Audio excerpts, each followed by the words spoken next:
வணக்கம். இன்றைக்கி ஜானஸ் கிச்சனில் சிறுதானியம் தினை அரிசியை வச்சு பாயசம் செய்யலாம். இது ரொம்ப ஹெல்த்தியான பாயசம். நான் அதுக்காக 50 கிராம் அளவுக்கு தினை அரிசி எடுத்திருக்கேன். இதை நல்லா கழுவிட்டு ஒரு 30 நிமிஷத்துக்கு ஊற வச்சுக்கிறேன்.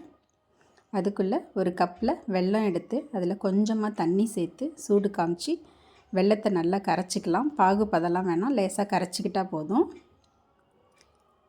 இந்த மாதிரி நல்லா கரைஞ்சதுக்கப்புறம் இதை வடிகட்டி எடுத்து வச்சுக்கலாம். அதில் இருக்கிற தூசியெல்லாம் வடிகட்டிக்கலாம். இப்போ தினை அரிசி நல்லா ஊறிடுச்சு, 30 நிமிஷம் ஆயிடுச்சு.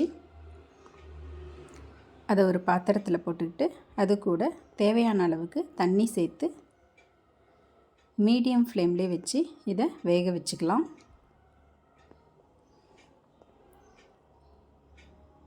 இப்போது நல்லா மலர்ந்து வந்துடுச்சு.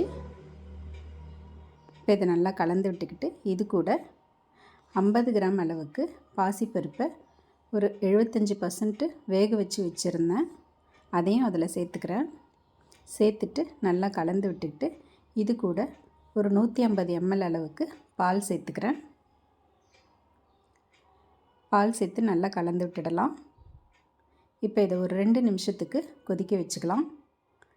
கொதித்த பிறகு நம்ம எடுத்து வச்சுருந்த வெள்ளை கரைசல் எடுத்து நம்ம இனிப்புக்கு தேவையான அளவுக்கு வெள்ளை கரைசலை அதில் சேர்த்துக்கலாம்.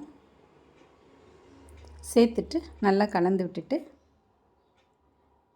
மீடியம் ஃப்ளேம்லேயே வச்சு இதை ஒரு 4லேருந்து 5 நிமிஷத்துக்கு கொதிக்க வச்சுக்கலாம். இப்போ நல்லா கொதிச்சிருச்சு. இதில் கடைசியாக கொஞ்சமாக ஏலக்காய் பொடியும் சேர்த்துக்கிறேன். ஏலக்காய் பொடி சேர்த்து கலந்து விட்டுடலாம். இப்போ இதுக்கு முந்திரி திராட்சை தாளித்து கொட்டிக்கலாம். ஒரு பேனில் 2 டேபிள் ஸ்பூன் அளவுக்கு நெய் சேர்த்துக்கிறேன். நெய் நல்லா காஞ்சிட்ட பிறகு இதில் தேவையான அளவுக்கு முந்திரி பருப்பும் திராட்சையும் போட்டு செவக்க வறுத்தெடுத்துக்கிறேன். இதை அந்த பாயசத்தில் கொட்டிடலாம். கொட்டிட்டு நல்லா கலந்து விட்டுடலாங்க. அவ்வளோதாங்க, ஒரு ஹெல்த்தியான சிறுதானியம் தினை அரிசி பாயசம் ரெடி ஆகிடுச்சு. Thanks for watching.